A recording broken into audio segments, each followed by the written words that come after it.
Olá, bem-vindo a Mercados e Negócios. O Espírito Santo bateu o recorde de exportações de café Conilon o ano passado. Foram mais de 4 milhões de sacas vendidas no mercado externo. O número é ainda mais interessante quando se sabe que, historicamente, de cada 10 sacas de café Conilon produzidas no Espírito Santo, 9 eram destinadas ao mercado interno. Para entender as implicações desse volume de exportações e saber como o mercado se prepara para 2016, nós viemos ao Centro do Comércio de Café de Vitória conversar com o presidente Jorge Luiz Níquel.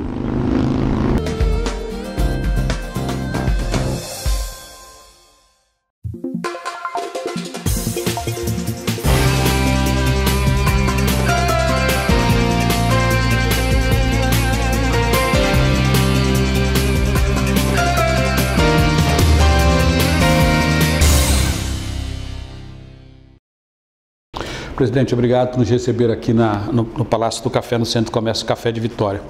Presidente, o que significa efetivamente, realmente, esse recorde de venda do café Conilon? A gente tem que levar em conta que 90% do café Conilon produzido no Espírito Santo acaba no mercado interno. Então a gente tem uma questão aí. Qual a importância real dessa exportação?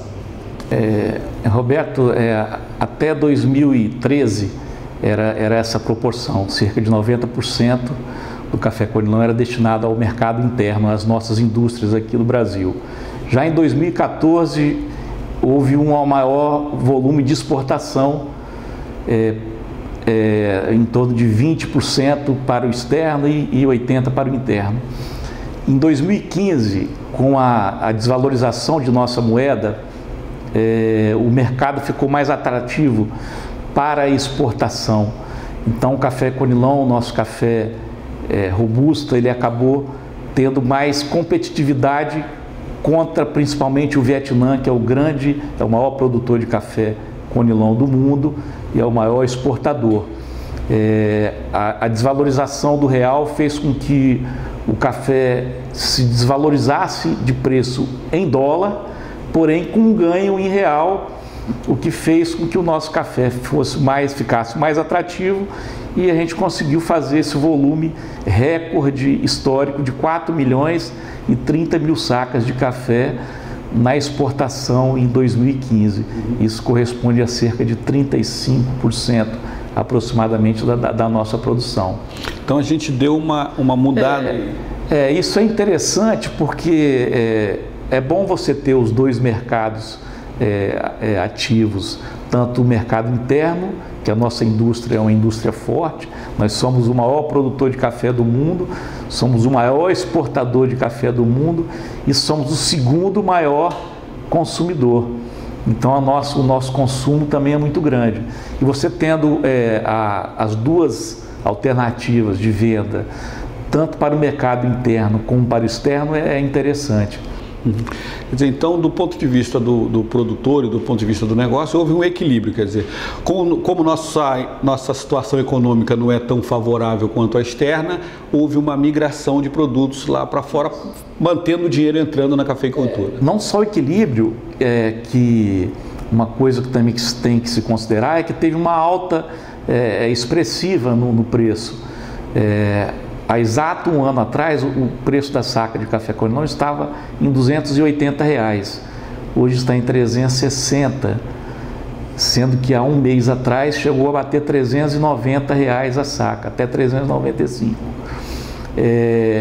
Esse aumento de preço em reais, esse ganho, fez com que o produtor vendesse os seus estoques remanescentes. Em 2013, 2014, nós tivemos uma boa produção. Com os preços deprimidos, o produtor armazenou bem esse café. Já em 2015, ele conseguiu preços bons e conseguiu vender esse excedente. Nós tivemos uma produção muito baixa aqui no ano passado, por problemas climáticos, pouca chuva. Mas assim mesmo batemos o recorde de exportação em volume. Foi o segundo maior volume, considerando café arábica, Conilon e café solúvel, no geral. O recorde foi em 2002. Hoje embarcamos 8.300.000 sacas de café. E por coincidência, nesse ano também houve uma desvalorização muito grande da nossa moeda. Foi na época que o Lula se elegeu pela primeira vez, o dólar estava em torno de 2 e atingiu até R$4. Então, mais uma vez, naquela época também, o café nosso ficou mais competitivo no mercado externo e o Brasil conseguiu, o Espírito Santo também, nós somos o segundo maior produtor de café do Brasil, conseguiu colocar mais café no mercado externo. Então, essa desvalorização de moeda é interessante nesse sentido. Ela não passa toda essa alta para o produtor, para a produção, mas ela faz com que o nosso café se torne mais competitivo.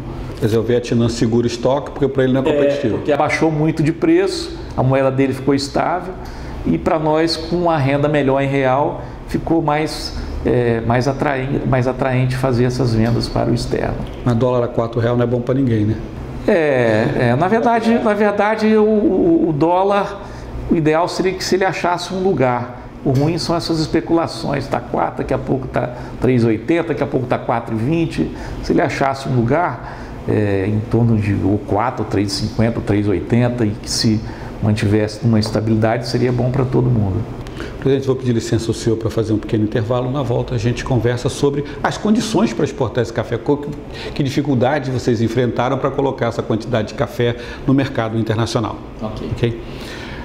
A gente volta já já com Mercados e Negócios.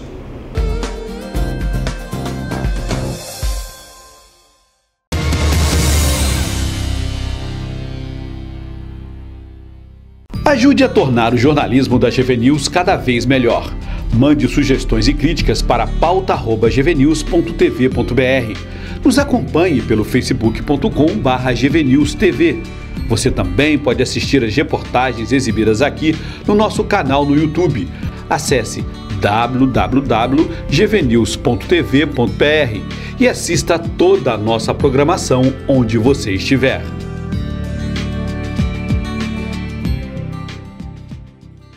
Credibilidade, profissionalismo, agilidade. GV News, porque a informação é coisa séria.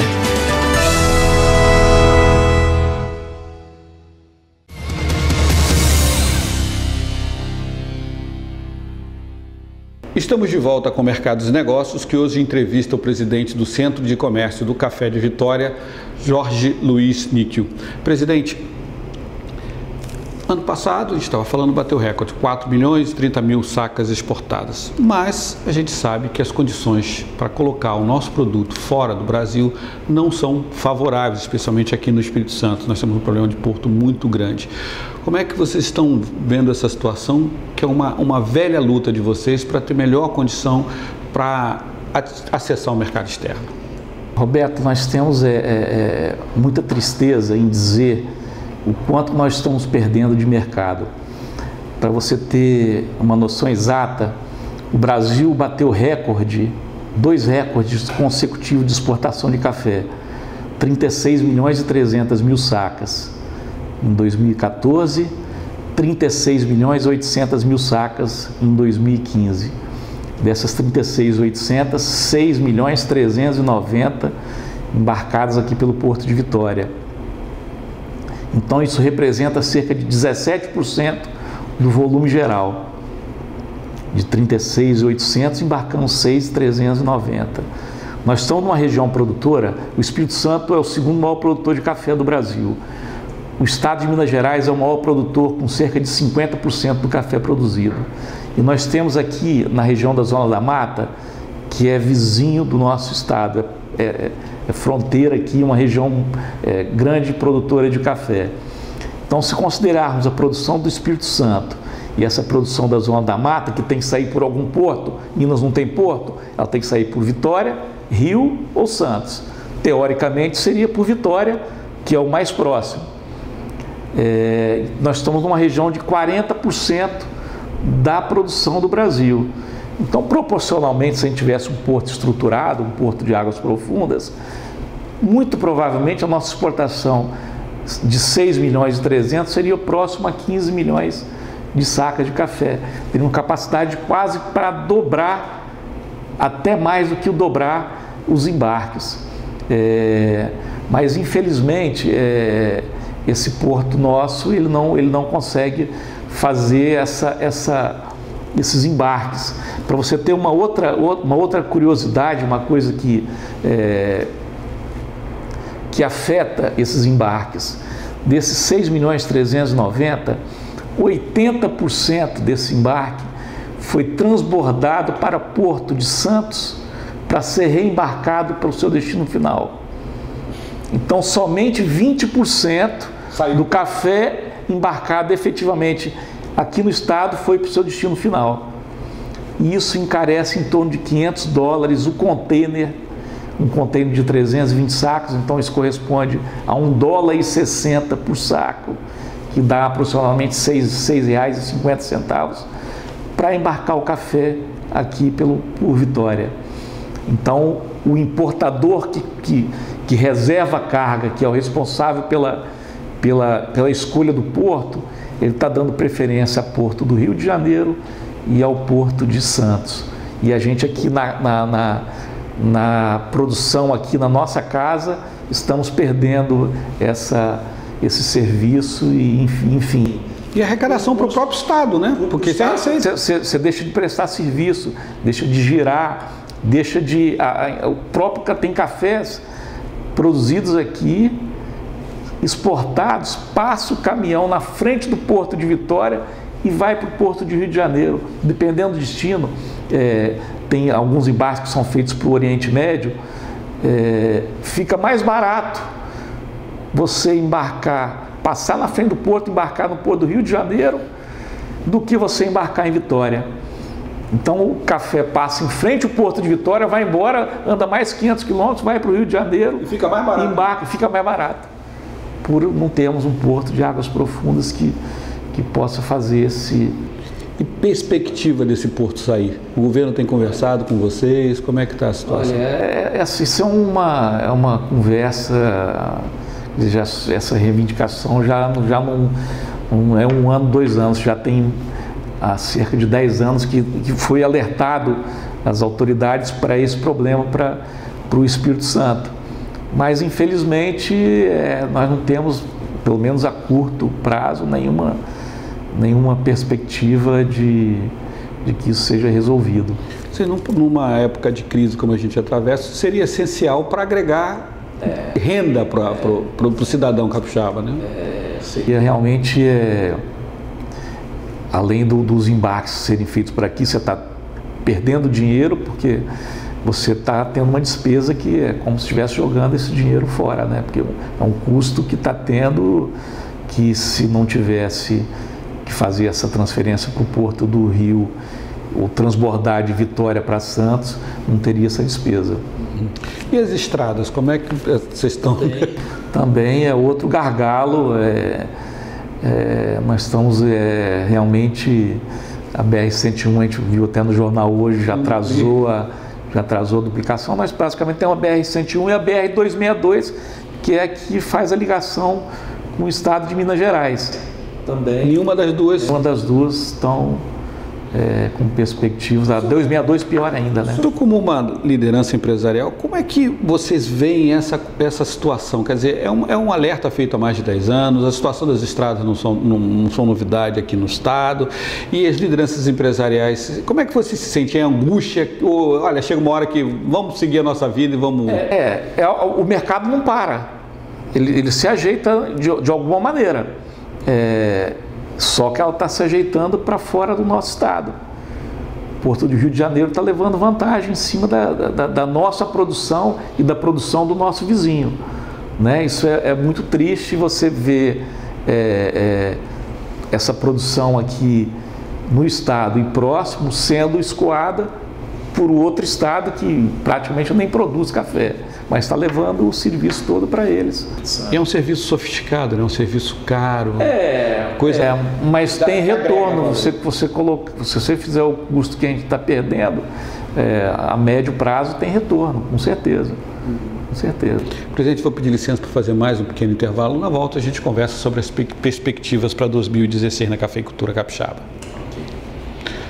A gente volta dentro de instantes.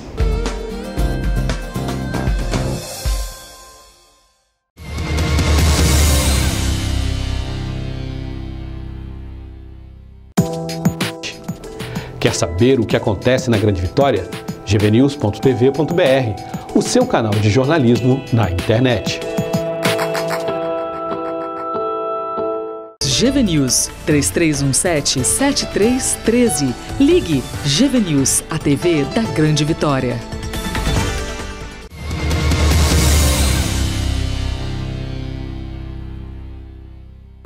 Olá, estamos de volta com Mercados e Negócios, que hoje conversa com o presidente do Centro do Comércio de Café de Vitória, Jorge Luiz Níquel.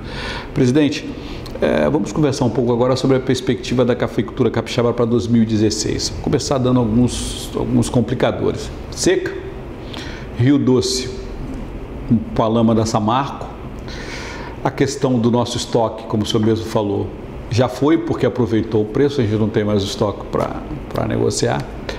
Como é que vai ser esse ano? Como é que vocês estão olhando esse ano, já que vocês estão nas duas pontas, né? Estão lá no interior vendo a produção, estão lá no exterior tentando colocar mais café fora do Brasil. Roberto, não tem dúvida nenhuma que as exportações vão cair em 2016. Nós tivemos um problema grave de seca que afetou a produção em 2015. Ela foi em torno de 30% menor que a de 2014. E a nossa produção de 2016, a projeção é que ela seja um pouco menor ainda do que a de 2015. Então nós vamos passar 2015 com produção bem aquém da nossa capacidade e 2016 também. Dos três primeiros meses de 2015, a média de exportação só de conilão era em torno de 300 mil sacas mês. Já em dezembro de 2015 nós fizemos 90 mil, janeiro 65 mil e fevereiro também vai ficar vai estar fechando em torno de 70 mil sacas. Então os 3 últimos meses abaixo de 100 mil sacas mês. E a projeção é que isso continue pelo menos até maio, junho. Mas nós temos, além de virmos de uma produção pequena de 2015, uma perspectiva de produção também pequena de 2016 e os estoques bem mais baixos do que o ano passado, nesse mesmo período. Então, com certeza, dos 4 milhões e 30 mil sacas, nós vamos, no mínimo, ter a metade a menos. Eu acho que eu estou calculando em torno de 2 milhões de sacas. Uma queda de 50% na exportação.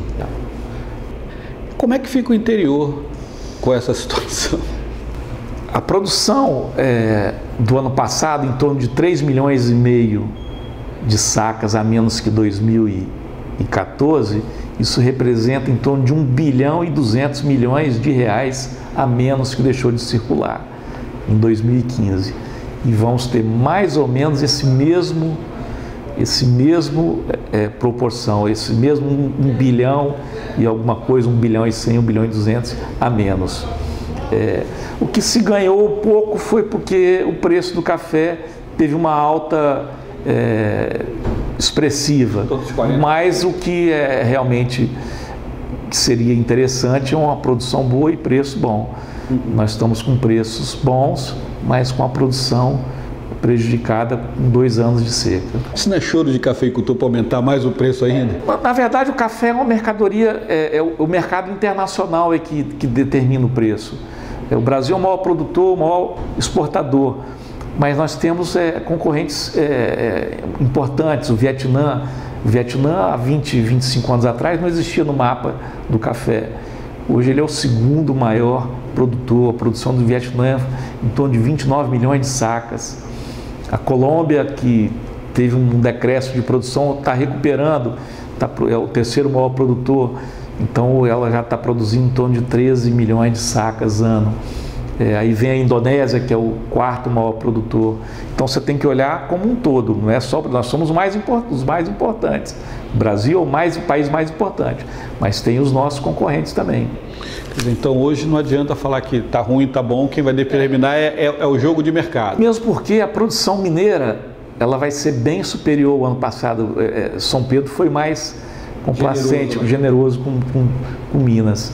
Então a produção mineira vai ser bem maior em 2016 que 2015.